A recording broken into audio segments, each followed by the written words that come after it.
Hi guys, welcome or welcome back to my YouTube channel. My name is Angel, and if you're new here, all I do is talk about books. For today's video, we are going to be talking about my favorite book covers. I'm going to categorize them by like contemporary romance and fantasy romance books because they are very different. So they are really pretty in like their own category. So let's just get started with the romance covers. The first book cover I want to talk about is Magnolia Parks by Jessa Hastings. I have not actually read this book yet, but I definitely bought it because of the cover. It's so like aesthetically pleasing, and the spine is just fully red. Like who thought of that? Because that is so smart and so cute. It looks so nice when you place it on like your bookshelf, and then it just stands out because it's like bright red. But turning it over, there are Polaroids of, like a party happening, and I'm here for it. It's giving off like Gossip Girl vibes, and I definitely am so intrigued with starting this book. But this cover is so neatly designed. Like it's so simple yet so complicated, and I think I love that because it looks simple from far away. But then the closer you look, the closer you see like different designs and different things that are probably just like little Easter eggs to throw out in the cover. So I'm here for it. The next book I want to talk about is Love in Other Words by Christina Lauren. This book cover recently got redesigned from the plain old like orange cover, but I honestly love this cover so much more. I remember not a lot of people were feeling it when it first was released, but I instantly bought it because I was like, it's so cute. Like, how could people not like it? It's light pink. It has a little lake house on the top.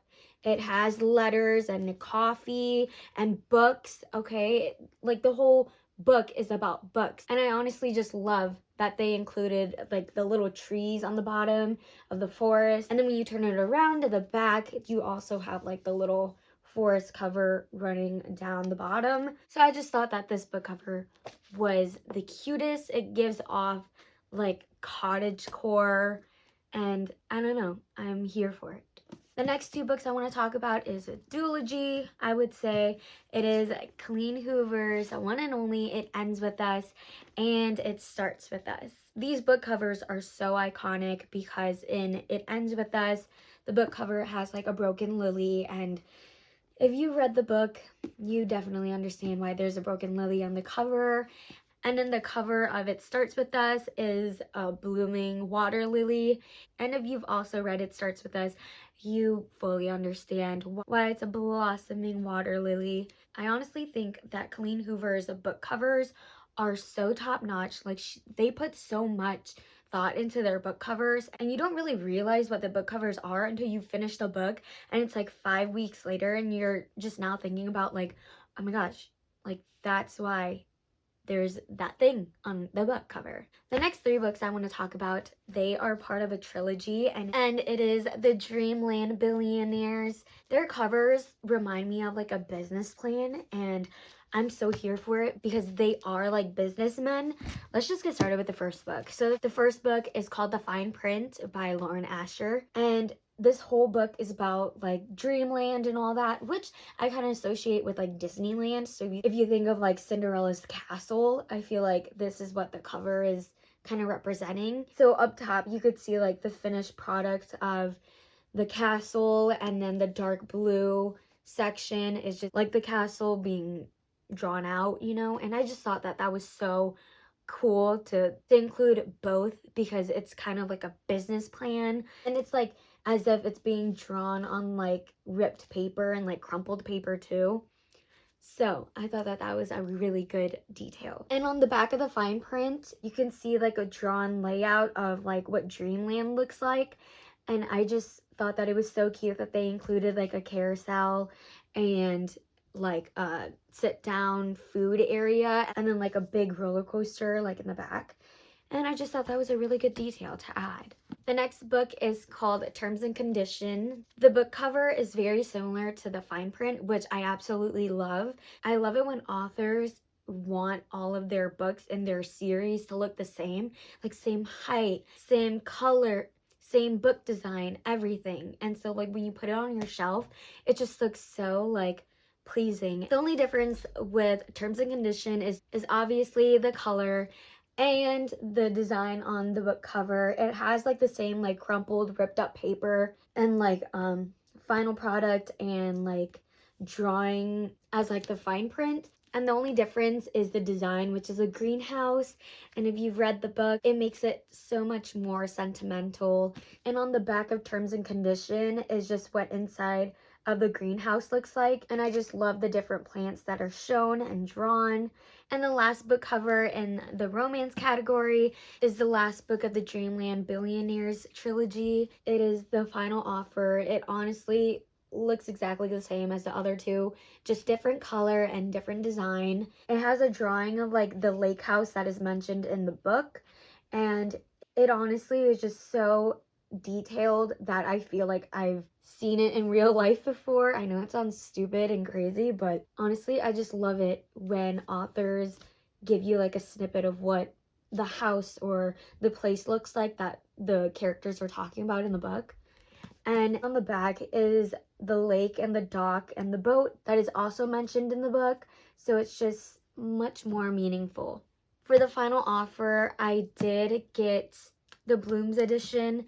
So it does not match well with the other two books. Like, for example, look at that.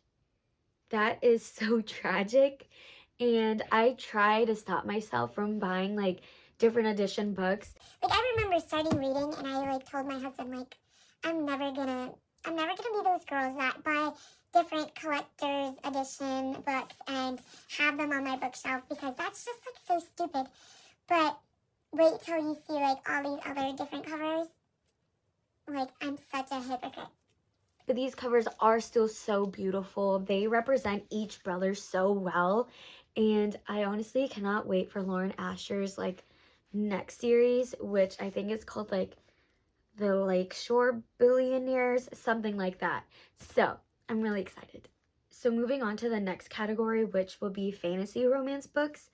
I will just start off with What Lies Beyond the Veil by Harper L. Woods. I have not read this book yet. I know I mentioned it in, I think, was it my February TBR? I don't know, something like that. But I have not read it. I actually have not read any of the books that I mentioned in my February TBR video. So yeah, I'm way behind on that. Moving on, I just thought that this cover was so pretty and so dark. Like, I've never seen such a beautiful like fantasy cover. Like, honestly, I love that the word lies is like yellow, orange, and red. But I don't think I have like a pretty book cover that's fantasy that isn't hardcover. So this is like my first paperback fantasy book cover that I absolutely love and would never want to bend. So let's hope I like keep it in like good condition. And then the back is just very simple. It's just kind of like navy blue, and the top just has like this snake like insignia, and it kind of looks like stars. And then on the bottom is like blue plants with like red, I don't know, like shadowing in a way. So yeah, I feel like the red really ties in the whole blue and white cover.